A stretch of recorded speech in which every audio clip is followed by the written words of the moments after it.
Hi, I am Omkar Kisan Langi. Today I will going to introduce to you Cessna 152, nomenclature of Cessna 152 aircraft.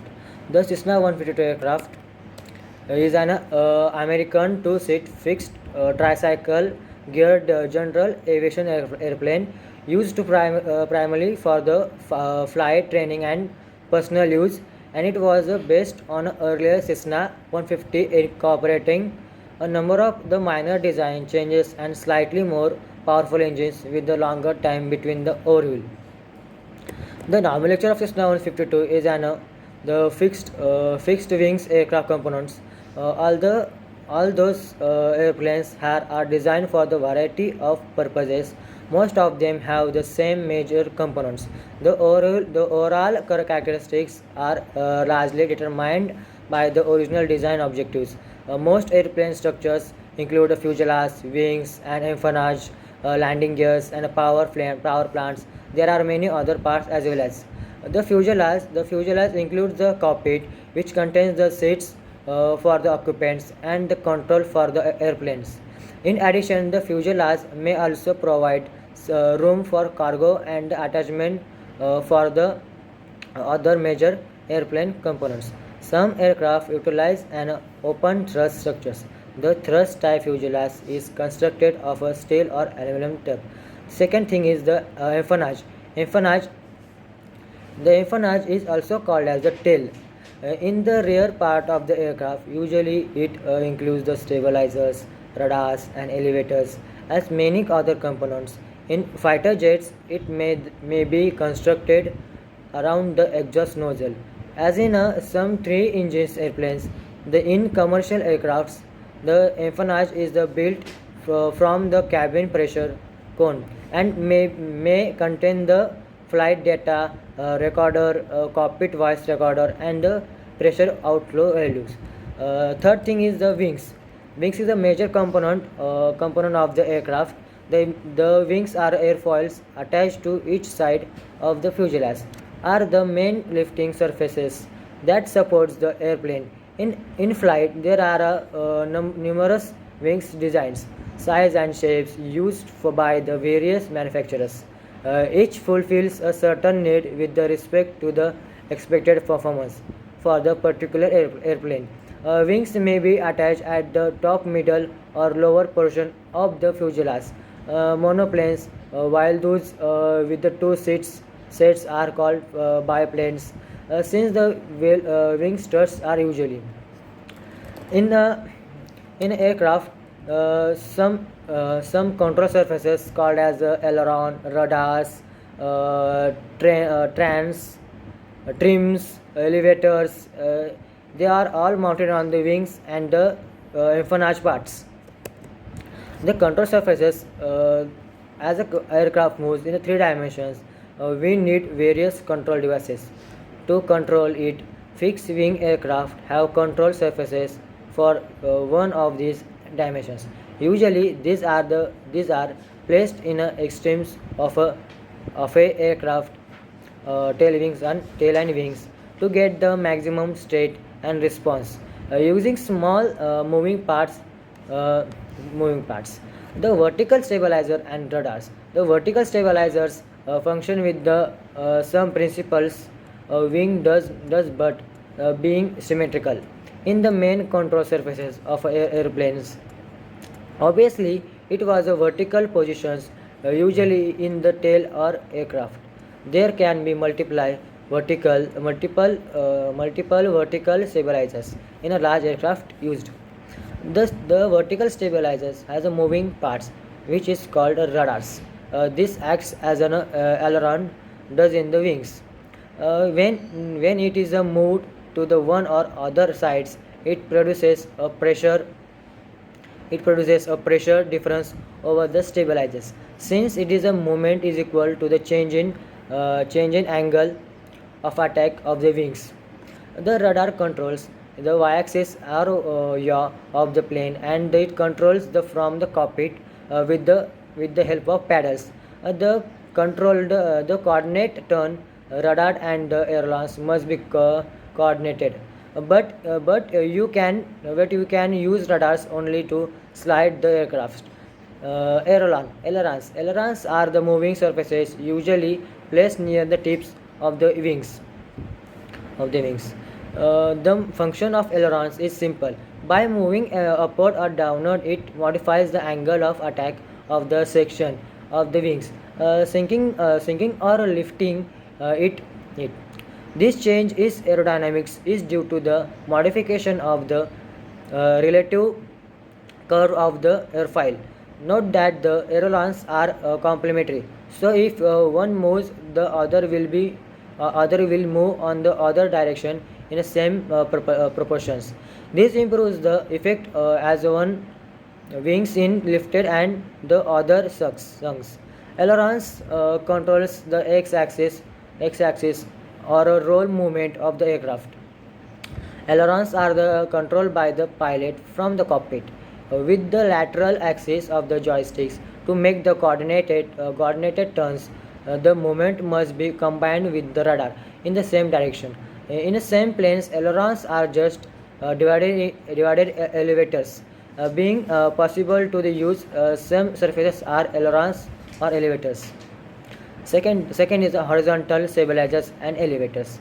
The horizontal stabilizers is the main control surfaces of the aircraft, mainly of airplanes. It functions as a wings does, creating a second point of lift along the fuselage, which gives stability to the aircraft in a z directions. In its function is not to provided more lift but to control the pitch of the aircraft by modifying the angle of attack the wings. This is thanks to moving the parts called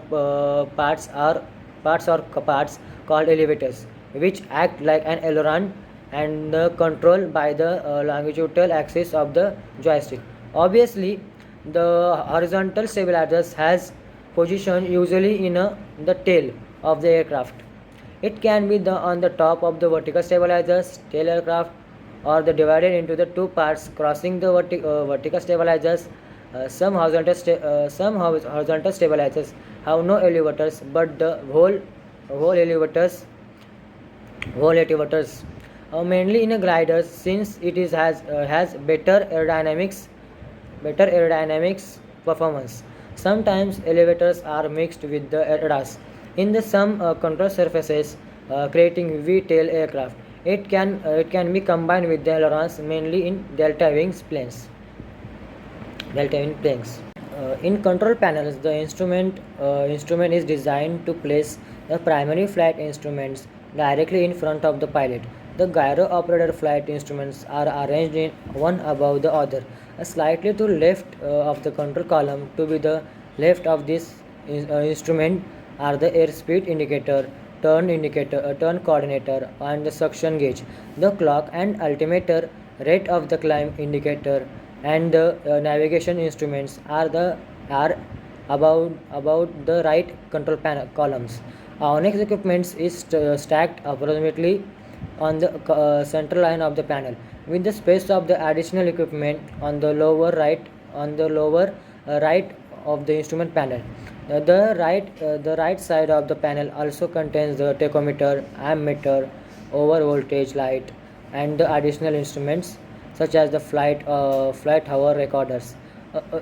Sub panels under the primary instrument panels contains the fuel quantity indicators, cigars lighters, and the engine instruments positions below the pilot control wheels. The electric switches and the panels, radio light, sticks, knobs, ignition, and the master switches, prime and the parking brakes control are located around the instruments. The engine controls, wing flap, switch, and cabin air and heat control knobs are the right of the pilot. Along the upper edge of the sub-panel, directly below these controls are the elevators, trim control wheels, trim position indicators, microphones, and the circuit breakers. Map compartment is an extreme right side of the sub-panels. For the detail concerning instrument switches, circuit breakers, and control on these panels, Uh, Today, I am going to introduce some important parts of this control panel. First is the lighting system.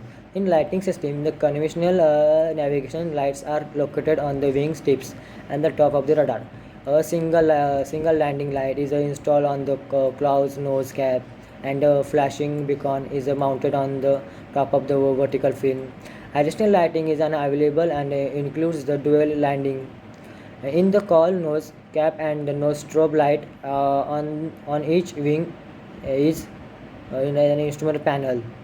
The switch are on the in the up position of in the down position. The flash beacon is should be used while flying through cloud or overcast. The flashing line reflected from the droplets or particles in the atmosphere, but particularly at night can produce vertigo and the loss of the orientations. The high intensity of the strobe lights will be enhanced anti-collision protections. However, the light should be turned off when the in the vicinity of the other airplanes or during night flights through the clouds, fog, or haze. Second is the pitot static stoop. The pitot static system supplies the ram air pressure to the airspeed indicators and the static pressure to the airspeed indicators. A rate of the climb indicators and altimeter. The system is composed on of the either are unheated or the heated pitot tubes mounted on the lower surface of the left wing. An external static port on the lower lift side of the forward fuselage, and associated with the plumbing necessary to connect the instruments to the surfaces sources. The heated pitot tube systems consist of heating elements in the pitot tube. A rocker type switch labeled pitot HT on the lower left side of the instrument panel. A 50 AMP circuit breakers under the engine control on the instrument panel and the associated wirings. When the pitot heat switches is turned on, the element in the pitot tube heated electrically to maintain the proper operation in possible in sync conditions. Pitot tube heat should be used only as required. Airspeed indicators. Airspeed indicators is a calibrator in the knobs and the miles per hour. Limitation and the range of marking include the white arcs. White arcs 35 to 85 knobs and green arcs is 40 to 118 knobs. Yellow arc indicates 11 to 149 knobs, and the red line is 149 above the 149 knobs. If the true airspeed indicator is installed, it is equipped with the rotatable ring which works in the conjunction with the airspeed indicators. A dial is in a manner similar to the operation of a flight computer. To operate the indicators, first rotate the ring until the pressure altitude is aligned with the outside air temperature and degrees. Second is and the rate of climb indicators. It is the rate of climb indicators depicts airplane rate of climb or descent in the feet per minute. The pointer is actuated by the atmospheric pressure changes resulting from the change of the altitude as supplied by the static sources. Altimeter. Altimeter is a part of the plane which dissipated by the barometric types of altimeter. In knob near the lower left portion of the indicators provide the adjustment of the instruments barometric scales to the current altimeter settings. It is a more important parts, that is the altitude indicator. An altitude indicator is available and gives the visual indications of the flight altitude. Altitude is represented by the pointer at the top of the indicator relative to the Banks scale, which has index marks at the 10 degree, 20 degree, 30 degree, 60 degree, and 90 degree. Either the sides of the center marks, pitch, and the roll altitudes are represented by the miniature airplanes in a relations to the horizontal bars. The knob at the bottom of the instruments is provided for the flight adjustment of the miniature airplanes to the horizon bar, more accurate flight altitudes. Directional indicators, that is the most important things are indicators which indicates the available or displays airplane heading on the compass card in a relation to the fixed simulate the airplane image in an index. The directional indicators will process slightly over the period of time. Therefore, the compass and the compass card should be the accordance with the magnetic compass. Just prior to take off and essentially readjusted on the extended flights. A knob on the lower left edge of the instrument is used to adjust the compass card and the correct position. The suction gauge is also important things. I also tell you. Suction gauge is located on the left side of the instrument panel when the airplane is equipped with the vacuum system. Suction available for the operation of the altitude indicators and directional indicators as shown in the gauge, which is the calibrated in the inches or of the mercury. The desired suction range is 4.6 to 5.4 inches of the mercury, and suction reading below this range may indicate the system malfunction or improper adjustment. And in this case the indicator should not be considered reliable. Avionics support systems. The airplane may at the owner discretion be equipped with the various types of avionics supports equipped such as audio control panels and static discharges. The panel paragraphs discuss them. The landing gears. The landing gears is an of a tricycle types of the steerable nose wheel and the two main wheels. The landing gear may be equipped with the wheel firings, shocks absorption. It is provided by the turbulent springs, steel main landing gear studs, and the air nose gear shock struts. Each main gear wheels is equipped with the hydraulic actuated disc type brakes on the inboard sides of each wheel. When wheel firing are installed, and aerodynamics firing and control locks. The control locks is provided to the lock the ailerons and elevator control surfaces in a neutral position and prevent the damage to the system while being the airplane is parked. The consistence of a shape is steel rod with the red metal flag attached to it. The flag is labeled control capital letters in control locks. Remove before starting engines. To install the control lock, align the hole in the top of the pilot control wheel shaft with the hole in the top of the shaft collar on the instrument panel and insert. To start the aircraft, we follow the following procedures. During engine starting, open the throttle approximately 1 by 2 inches, and in warm weather, one stroke of the prime should be sufficient. In temperature near the freezing up to 3 stroke of the primer may be necessary. As the engine starts, slowly adjust the throttle as required for 1000 rpm or less. Note that the carburetor used for this airplane does not have a accelerator pump. Therefore, pumping of the throttle must be avoided during the starting because doing so will only causes the excessive leaning. Weak intermittent firing followed by the puff of the black smoke from the exhaust stack indicates over priming or flooding. Excess fuel can be cleared from the combustion chambers by the following procedures. Set the mixtures control in the ideal cutoff positions. The throttle full open and the crank the engines to several revolution with the starter. Repeated procedure without any additional primings. If the engine under